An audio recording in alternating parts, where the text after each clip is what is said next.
Another big opportunity and another one squandered. As many might say, is the Chip Kelly era what could have been? We'll talk about it on Locked On UCLA. You are Locked On UCLA, your daily podcast on the UCLA Bruins. Part of the Locked On Podcast Network, your team every day.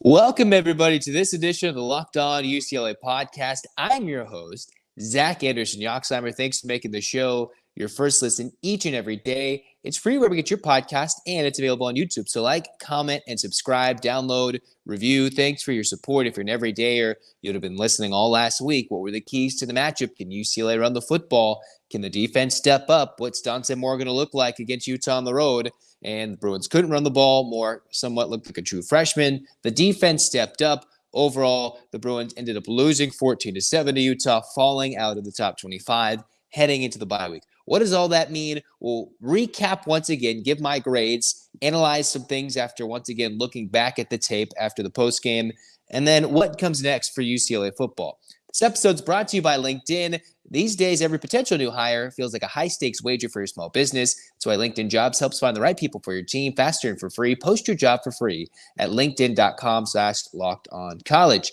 Kicking things off, we're going to talk bad news Bears first, right? We're going bad news first. The UCLA offense, which just did not have its day. There's going to be a lot of calling for Chip Kelly's head in terms of the play calling, the missed opportunity, missed guys on both sides of the football for Utah, whether it be offense, special teams, even defense. They were missing some guys. UCLA just had an opportunity, again, the big opportunity to go knock off Utah on the road. And right on the first play, when you throw a pick six, things go against the eight ball. You can go back and look and wonder, should UCLA do the stereotypical thing with a true freshman on the road and hand it off for a 2-yard loss and then force him in second and long? Chip Kelly felt, all right, probably more throwing the ball on first down won't result in a pick six. Unfortunately for UCLA and the whole squad, Utah read it well in the double slant, pick off, runs to a touchdown, 3 and out, and Utah is then all of a sudden driving for a 2-score lead. Just one offensive possession into the game. Luckily for the Bruins, the defense held up, eventually got the missed field goal, and then it was a defensive slugfest for the whole game. Some key factors to note, right? The Bruins turned it over a couple of times, lost the turnover battle. They also were 3 of 16 on third down, including sacks for lost yardage. The Bruins had 9 yards rushing.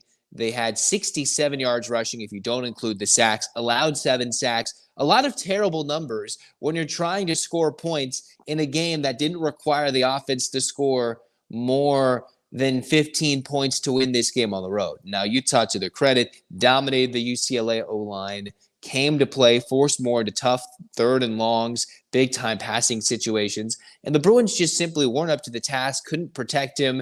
A couple of missed throws by Moore, a couple of missed opportunities by UCLA receivers, which truly could have changed the trajectory of a game, but does not erase the underlying issue here.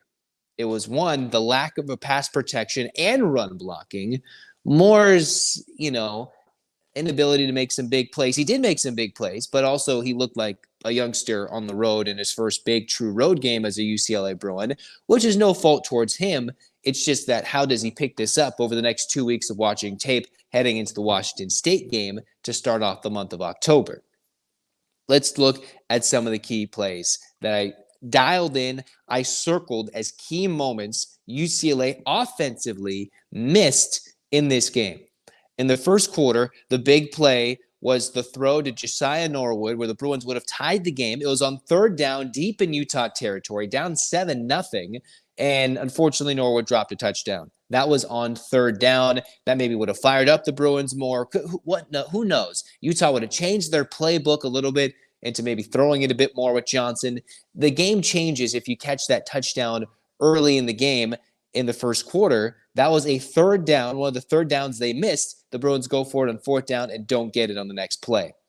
In the second quarter for UCLA, There was a deep throw, 3rd and long again for UCLA, going to Kyle Ford up the right sideline, where Ford broke past the DBs. Moore, if he has a little more touch, maybe hits and connects Ford, streaking down the sideline, would have had a first down, maybe a little bit more. That was a key second quarter play in the 3rd down, where Moore missed and overthrew a receiver, one of 2 big overthrows on the day when it came to a big passing situation. He had Ford break open, and they just couldn't connect. Another key 3rd down involved the overthrow. Maybe it wasn't the 3rd down, but it was the overthrow of Logan Loya in the end zone right before 3rd down, where then Dante Moore fumbled inside the Utah red zone, right? So it wasn't the 3rd down throw, but it was the overthrow of Loya, who was wide open for a touchdown, would have made it a 1-score game in the 3rd quarter. Next play, Moore goes in, fumbles in the red zone, taking away points. So those are 2 drives right there where an overthrow / a miscue costs UCLA at least 10 points, maybe arguably 14 maximum wise. So that cost them the 7 points to tie this game, cost them the 10 points to win this game, just on those couple of 3rd down conversions alone. A fumble, a drop, and an overthrow on a 2nd down, where UCLA could have easily been in this game a lot earlier than they were in the final 4 minutes of the 4th quarter, where they scored, go 91 yards, and then had the ball back with 3 minutes to go. You parallel that to go to Utah's lone offensive drive that resulted in points. They go 3rd and 5. They had Nate Johnson scrambling near midfield with just about 3-4 minutes to go, I think, in the 2nd quarter before halftime, or 2 minutes. I forgot the timing of it. And Johnson scrambles around the edge, gets loose, and gets a first down. If the Bruins stop the Utes there, then maybe they only are down a score heading into the 3rd quarter, as opposed to down 2 scores and needing endless amounts of stops to keep the offense in it. But Johnson scrambled on the left side, rushing out of bounds for a first down. Then the big play action rollout for Johnson running right turns into a touchdown pass to Landon King. That was on a 3rd and 5, 3rd and 7 from the UCLA 7-yard line, I believe, and turned into a touchdown. Well, if the Bruins hold the Utes to a field goal, it's a lot different as opposed to needing the 2 touchdowns versus a touchdown and a field goal. Would have maybe led to different Chip Kelly decision-making, despite knowing he needed to do 2 touchdowns in the 2nd quarter. So some big 3rd down swings. One on Utah's own touchdown drive. They converted 2 3rd downs, leading to a score. UCLA the whole day only converted 3 of 16, 18% conversion rate, the worst in the Chip Kelly era since they went 1 for 10 in 2018 versus Fresno State. And that was early DTR. So you can see young DTR then, you see young Dante Moore now. And those were the key plays. Not that Utah wasn't utterly dominant or that UCLA wasn't in this game, but those are key pendulum swinging moments one way to the other that the Bruins struggled in a game where they allowed 7 sacks. And Utah overall, as a defense, had 11 tackles for loss. That's the most tackles for loss that a UCLA offense has allowed against them since Oregon in 2021, when the Ducks had 11 tackles for loss. And even then, the Bruins put up 31 points against the Oregon Ducks in that game.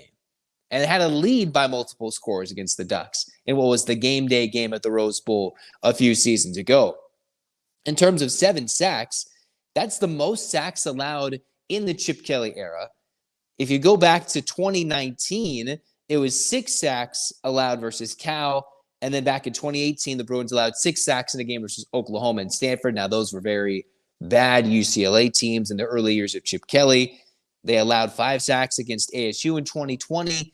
But if you go back to last year, you can see the difference from 2022 to 2023 in the offensive line, right? You had Raekwon O'Neal. You had all these guys who are now in the NFL, no longer with the Bruins. And UCLA has to replace him. And we thought they had good starters, some decent depth. That was a question mark coming into this game, coming into this season.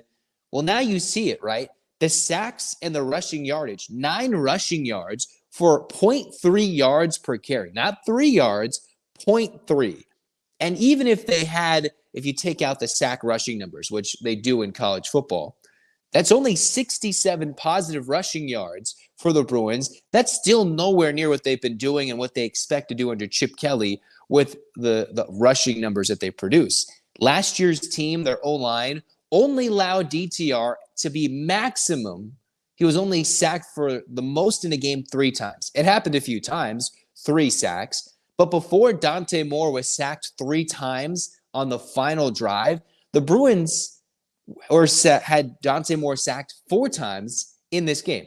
The Utes had sacked the freshman quarterback 4 times, and that was still more than all of last year's team. So if you take away that last drive alone, you can still see how the offensive line struggled. And then Utah dialed it in and said, hey, we smell blood in the water. We can see it. We're ready.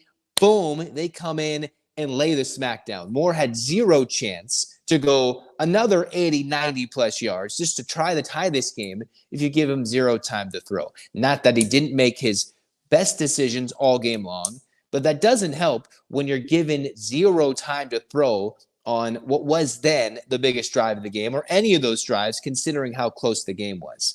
Again, what were some of the keys to the game? Let's bring this up if you're looking on YouTube. Keys to the game: run the ball, turnover-free football, win the line of scrimmage, right? Or I guess we'll use this one because it says Utah.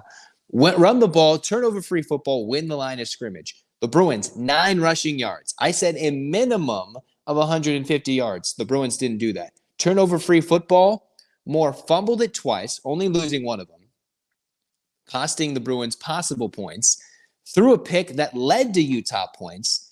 So between that, that's almost a 9, 10-point, 14-point swing based on turnover-free football that the Bruins lost. You can't give up possessions. And while the defense did force a turnover, a couple of bouncing balls near the goal line or midfield, the Bruins couldn't pick up and turn it into a score of their own. Winning the line of scrimmage, the D-line did that more often than not, including the 3rd and 1 stop. We'll get to the defense in a moment. It's just the offensive line could not consistently give more time, and when he did, he couldn't hit his receivers. A lot of the time having to spin out of a would-be sack, roll to his right, throw a deep ball down the field to Carson Ryan for a huge 4th down conversion that kept the Bruins in the game. Whatever it may be, I think the offense has to get a D- grade for this game. I know Utah's defense was great. They're fantastic, but there's still no way that the Bruins, I'm not going to say they failed. They made some decent plays. There were some missed opportunities. They scored. Utah defense is good, but a D- seems fairly adequate, right? If this was Coastal Carolina and the Bruins did this, this would be an F, an absolute F. This wasn't the worst performance, but it was absolutely borderline atrocious in some ways, right? The O-line struggled significantly.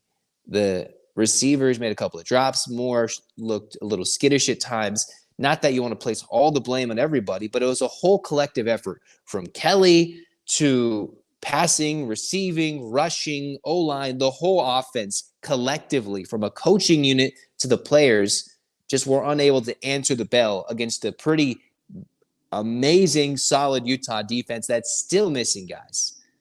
So credit to the Utes, but yet UCLA also didn't give themselves the best chance to win by missing some easy opportunities where there were plays in their fingertips and they couldn't make the plays to win the game. A D- effort in my mind for the UCLA offense, who struggled on 3rd down, all those 3rd down missed conversions compared to Utah's 2 that they got in 1 touchdown drive, and that won the game. That won the game for Utah in this 14-7 ugly defensive slugfest that took me a mile to walk off, literally walked a mile to walk off after being on a camping retreat, still watched the game in frustration after this one. Isn't that something? Now, there were positives, so we're going to get into an upbeat mood in the next segment talking about the UCLA defense. I know it was Nate Johnson, who's a young freshman quarterback in his own right. It was not Cam Rising, but there's still a lot of positives. A super day from Kane Medrano and the UCLA defense. Which begs the question, maybe Danton Lynn gets poached away by someone this offseason. We'll talk about that in the next segment of Locked On UCLA.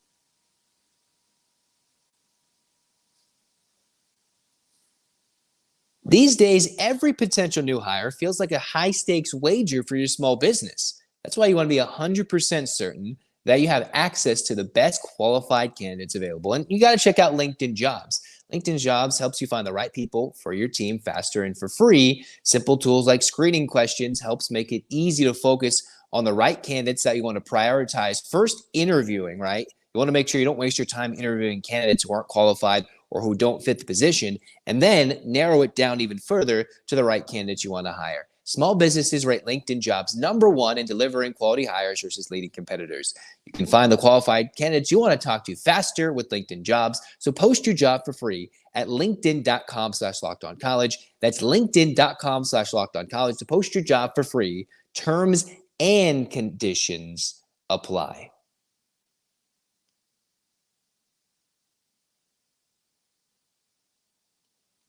Well, come on back to Locked On UCLA. Zach Anderson-Yoxsimer with you guys. Let's take a look at what I thought the prediction of the final score was. Let's roast myself one more time here. So this is what I thought the final score would be. If you're watching on YouTube, you can see the graphic. If not, then I'll tell you the final score. I thought this game would end up in a final of UCLA 24-21 with Rising. Well, your boy was wrong there. And I thought UCLA would win this game 24-14 when Rising did not play. So 24-21 if Rising did play, 24-14 if he did not. The only thing I got right in any of my predictions, my keys I felt were pretty accurate because that's what the Bruins struggled with the whole game. They missed every single key to the game and lost. They struck out basically in all three. When it came to the final score and my prediction there, you look at the 14 points, it was actually fairly accurate. I didn't think Utah was maybe going to open up the playbook. They probably didn't. They held on to the football quite a bit, won the time of possession as UCLA's given up time of possession every game because Chip Kelly likes to move the ball a bit quicker. And for the Utes, they emphasized time of possession, field position, and capitalizing on the one big offensive drive they got deep into UCLA's territory and scored a touchdown to go up 2 scores, even though they were shut out in the second half. So I didn't think Utah would do much offensively in this game, and they did not. To be fair, they were running with the lead from the first play from scrimmage, so it was protect the lead as opposed to needing to get the lead. None of that, in my mind, takes away from what the UCLA defense did with the first-year defensive coordinator, Dante Lynn. The Bruins are coached up, ready, and watching back some of the highlights and going back again, the Bruins did give up some chunk plays. They did give up some third downs in some areas where I had forgotten. But every single time they were slightly about to bend, not only did they not break, they came back with the force and laid down the hammer.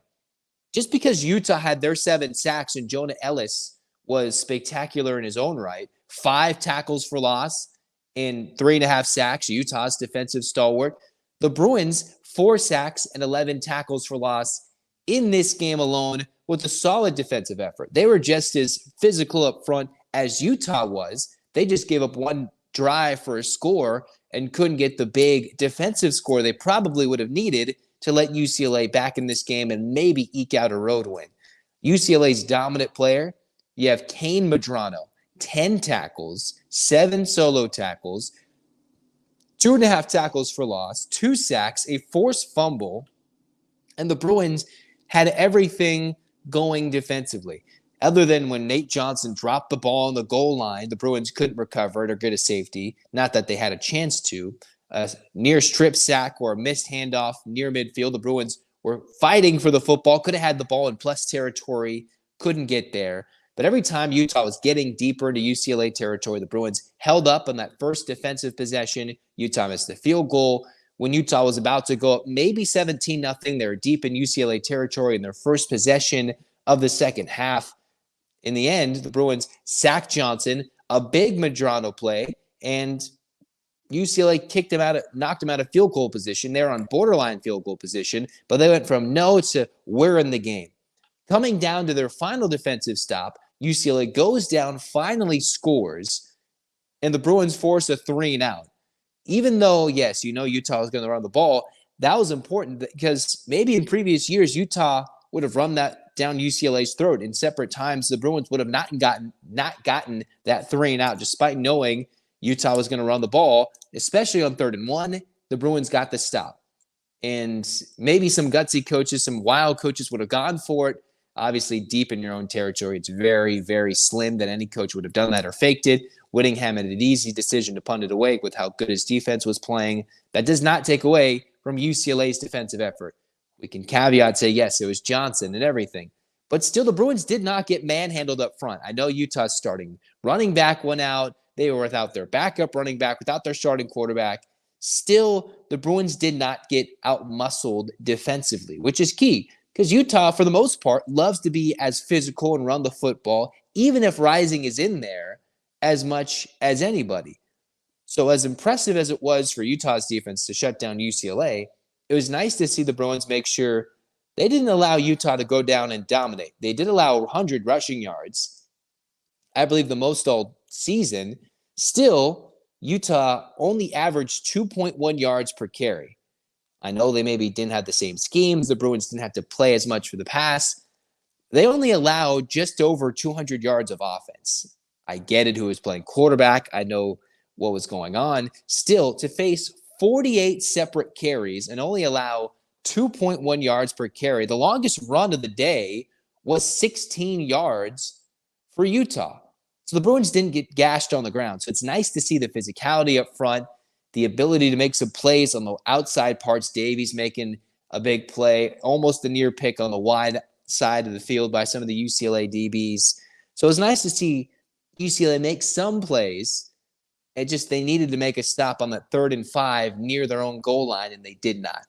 In my opinion, I believe the defense, I have to give them an A effort, maybe an A- effort, even though, yes, they gave up the 1 touchdown drive. But imagine being with your backs against the wall the whole time, knowing, all right, maybe we've got to play a good game. This will be low scoring. But knowing that before you step on the field, you're losing through no fault of your own for the defensive side of things. They had to play solid football. They pitched a shutout in the second half again. They pitched a shutout in the fourth quarter against Coastal. They did a second half shutout against San Diego State. Against NC Central, it's a completely different game. They finally give up a touchdown, 4th stringers in the game in the 4th. And then against Utah, when they were trying to move the ball up the field, the Bruins showed saying, hey, they could not get the ball past midfield consistently. And every time they got close, a shutdown stop on a 3rd down, on a 2nd down, bringing down Johnson when he was trying to run to the boundary on 4th down when they went for it near midfield in UCLA territory. They didn't allow Johnson, despite his uber athleticism, to dominate like we've seen athletic quarterbacks like a Delora in previous years or a Caleb Williams like they'll face later this year run around them. I know Johnson doesn't have the passing ability like those guys I just mentioned, but still, we've seen athletic, fast quarterbacks run around UCLA before in recent years and years previous. It was nice to not see that happen over and over again for the most part. I think an A- effort, surely because of the gutsiness from this UCLA defense to go back out there again and again and not get manhandled. They stood up toe for toe against Utah's physicality. And I know they're without their starting center or expected starting center from the beginning of the season. Still, Majerano had the game of his life. Moisau came in with the sack. The Bruins did what they needed to do. Latu had 0 sacks last 2 games, but 2 tackles for loss.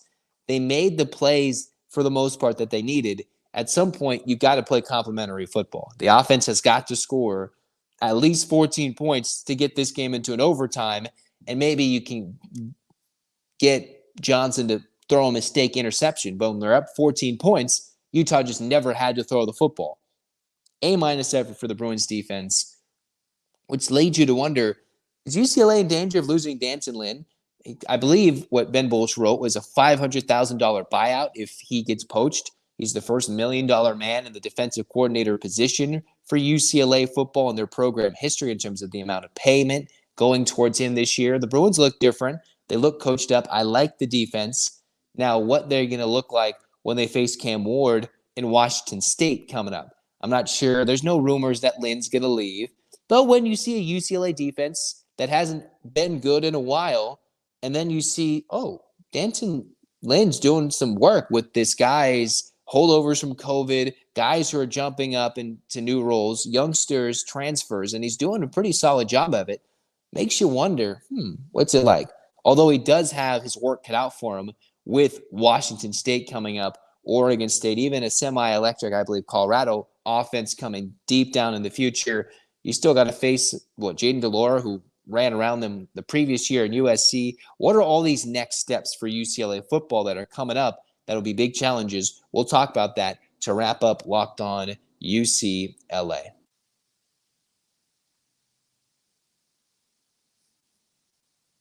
Now it's time for your Game Changer of the Week, brought to you by Athletic Brewing Company. Well, it was none other than Kane Medrano, who had arguably the game of his life in his college football career, definitely in his UCLA career. 10 tackles, 7 solo tackles, 2.5 tackles for loss, including 2 sacks, a forced fumble to keep the Bruins in the game. He was loud. One of the big tackles he made was on 4th down in the early part of the game where Johnson was rolling left, seemed like he might evade the Medrano. Instead, Medrano said, no, I got you in my grasp, and you're going down. He made big play after big play and led the UCLA defense in this game. And that was the big heart and soul moment for UCLA, even in this loss this week. But just like Athletic Brewing has completely changed non-alcoholic beer. Again, they make non-alcoholic beers that actually taste good. Athletic Brewing Company has completely changed this non-alcoholic beer game. The brews, great tasting and award-winning, and they beat out full-strength beers in global competition. They're fit for all time, so you can drink them anytime, anywhere, make any activity more enjoyable, no hangovers ever. You can find Athletic Brewing Company's non-alcoholic brews at a store near you or buy online at athleticbrewing.com. First-time customers use the code LOCKEDON at checkout for 15% off your first order. That's LOCKEDON, LOCKEDON at checkout for 15% off at athleticbrewing.com. Near beer, exclusions and conditions apply. Athletic Brewing Company, fit for all times.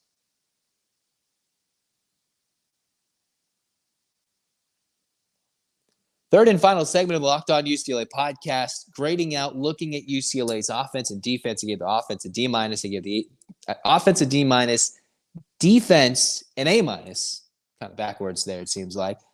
And for special teams, figuring out, I don't think the Bruins had a good special teams day. Not that they missed a field goal or ever in opportunities. Yet I think they could have done better with the 1 or 2 kickoff returns that they got. I think they could have done a lot more in the punt return game. And when it came to a battlefield position, they put Will Powers in some interesting positions to punt it. He did shank a punt. And considering Utah's punter dropped UCLA inside their own 20 at least 6 times, and the Bruins couldn't do that consistently to Utah, I'd like to say the special teams maybe gets a C- effort.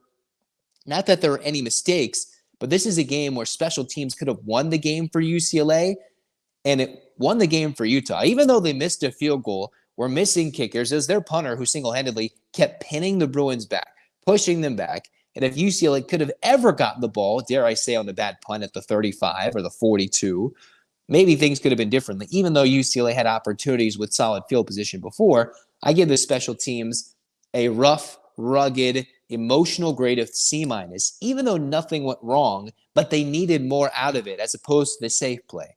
Nothing went wrong, but this is a game where you needed a Kaz Allen to break something out. You needed Powers to maybe nail a couple of punts and get something inside the 2 and force a Utah mistake. Not that Powers didn't do that on a couple of occasions, but he needed to maybe go toe for toe with Utah's punter, and he lost that battle. And for that, you just get a grade that's much lower than what it could be. The next step for UCLA, that's unique because it's bye week. We sit here with a lot of emotion, a lot of frustration, and these are the biggest 3 games this part of the season, Utah, Washington State, and Oregon State, that will define UCLA's season in 2023. All they do is they go have a bye week, return to the Rose Bowl, and take on the 16th ranked Washington State Cougars, who are coming off a win at home versus Oregon State, 38-35. We're up at least 3 scores before Oregon State crept a little closer, maybe went for an onside kick. Cam Ward is throwing the ball all over, so we'll get an immediate look into how good and improved UCLA's defense is, specifically their secondary. Can the rush generate any sort of pressure against the Cougars, who threw it quite a bit with Ward and is absolutely outstanding and is almost sometimes a forgotten member of the Pac-12 elite quarterbacking club when you add in the Nixes of the world, the Penix Juniors, the Williams. You've got to throw in Cam Ward into that mix. He's almost forgotten in the pack. I might have forgotten the name. Still in that list, right? Shadir Sanders probably fits, but he had a quiet game against Oregon, so maybe he's knocked off, whatever it may be. Your next game is against a Washington State team that's probably much better than 16th that they're currently ranked. They beat Wisconsin at home. They beat Oregon State at home, so it's a little different for them to come on the road to the Rose Bowl. Could easily be one of those 12:30 games that is not packed and is hot. It could be one of those 7:30 games where it's cold and it's autumn and also not packed. Despite this being one of the games that can get the Bruins back on track in UCLA's key portion of the season. Oh, and by the way, yes, you have to survive the Washington State Challenge. And then in a few weeks' time, when it comes to the middle of October, you still got to go and take on an Oregon State team that's got DJ Uiagalelei as their starting quarterback. And even if he's not as elite right now as Cam Ward or playing his best football, they still can run the football, and they've got a pretty solid defense. Yes, they gave up 38 points on the road to Washington State's electric offense. But still, Oregon State's currently ranked 19th after dropping 5 spots for losing by 3 on the road in Pullman. So that's still a top 20 team, even though Oregon State has to play Utah coming up, and they might not be ranked, or maybe they actually do what UCLA couldn't, and they beat the Utes. This is a team that's top 20, top 15 caliber in the country, may not show it and reflect in their record or in their ranking, whether it be the coaches or the AP polls or whatever it may be in the middle of October. These are still 2 games the Bruins can use to get back on track. A 2-1 record in these 3 games, the Utah game, Wazoo, and Oregon State, is still a very good 3-week stretch in this month-long 3 games and a bye in Pac-12 play. Those are 3 of the toughest teams you have to play in the Pac-12, with 2 of them on the road, and one of them coming after a bye week. And Washington State also has a bye this week. So where do the Bruins? We're going to get a real good look immediately. If any UCLA fan, any Utah fan, any team in the country points to who has UCLA played in terms of why their defensive numbers are so good, we're going to find out right away. You get Ward at home, and then you go play the Beavers on the road. And that's an immediate response to, all right, we're going to have some answers. Was Utah just that banged up and the defense looked spectacular? And with 2 weeks to prepare, rest, and recover for the Washington State game, we will find out how good UCLA is defensively, how good the coordinating coaching is from Dante and all the friends on the UCLA defensive staff like Ken Norton Jr. and company. How can the Bruins refocus, prepare, and what does Dante Moore look like on the flip side? How do the Bruins fix the offensive line? Do they switch some guys on the depth chart?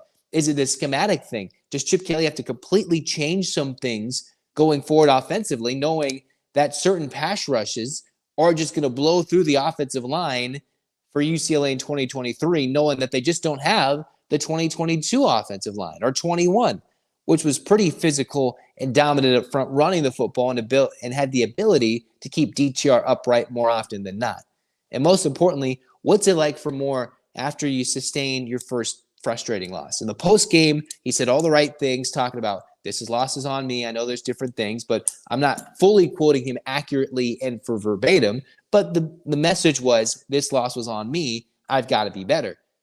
Now, UCLA didn't use Colin Schlee in this game, and they didn't go to Garbers. I don't think they were really going to go to Garbers. If you want more to truly learn, you have to have him play that whole game. I think UCLA could have used Colin Schlee to kickstart the running game in a dual threat option, in a RPO-like schematic for a series or so. I do think Chip Kelly should have done that for one series to maybe get a big play out of Schlee running the football, which they just weren't getting by turning and handing it off to the running backs. I think they could have done that with Colin Schlee in this game and maybe changed the pace of this game just a little bit, where one big play could have swung the momentum back to UCLA and given them the one offensive score they needed to potentially win this game. Still, most importantly, it's the development and the learning, and how quickly can Moore do that. Is Chip Kelly going to flip the switch and do something ridiculous in 2 weeks? I don't think that's what's going to happen. I'm not entirely of the mindset at this moment, at the recording of this podcast, that we're going to all of a sudden see Garbers be starting. Maybe I've asked for it. Schlee once per game. That's not the NC Central game. We'll see if that ever happens. But most importantly, the development, right? If this season doesn't end up 10-1, 10-2, 11-1, as most very optimistic Bruins would like to think it could be, the most important part of the season is, one, how's the defense looked under Dante? We hope Dante at UCLA for a long time. That's just probably not going to be the case if he's as good and hyped up as the rest of his coaching colleagues talk about. He might be destined for bigger or better things sooner than we realize if this UCLA defensive improvement continues for a season-long campaign in 23. And how much can Dante Moore develop in year one by the time the end of the season comes, heading into next year, the 2024 season, when the Bruins are in the thick of things in the Big Ten. And then in his junior season, when UCLA in the initial Big Ten schedule release had a much more favorable draw. I know those games will still get switched around with Oregon and Washington being added to the list, but it's about the development of Moore and how much has the defense improved from one year to the next. There's still ways to get back on track. There's still a path to the Pac-12 championship game. Now, that's an extremely tough path. You've got Wazoo, Oregon State. You've got to go to Arizona, and you've got to play SC. And I'm forgetting the Colorado game at home. Arizona State hung around with USC at home for a long time. There's still tough opportunities out there that UCLA might not know at this very moment. I'm not saying UCLA is going to run the table. I'm not quite, frankly, positive that that's going to happen based with what I saw Saturday against the Utes. I do think there's a reason for the season to get back in the swing of things. And the next couple of opportunities, Wazoo, Oregon State against the two-pack, right? We'll know a lot more about this UCLA team in terms of maturity, growth from the bye week heading into a top 15 matchup where Washington State's there, Oregon State will be there. 6 of the 8 Pac-12 teams, UCLA still has to play 3 more of them currently. Or 6 of the former 8 Pac-12 teams. There's 6 ranked currently. The Bruins still have to play 3 more of those teams in the rest of the schedule. I still have positive hopes. The sky's not falling, but I'm not going to sit here and tell you they're going to go win 8 in a row, 7 in a row to end this season. Whatever, 3-1. They're not going to go win 8 in a row to end the season going to the Pac-12 championship game. I just don't think that at this moment they have to prove it against Wazoo and Oregon State before we can even talk about 8-0, 8-0. Get through the bye week, improve, get better, and move forward. And then we could start building about how this team has improved throughout this season. If you're an everydayer, we'll be talking about Chip Kelly, right? Is he mediocre?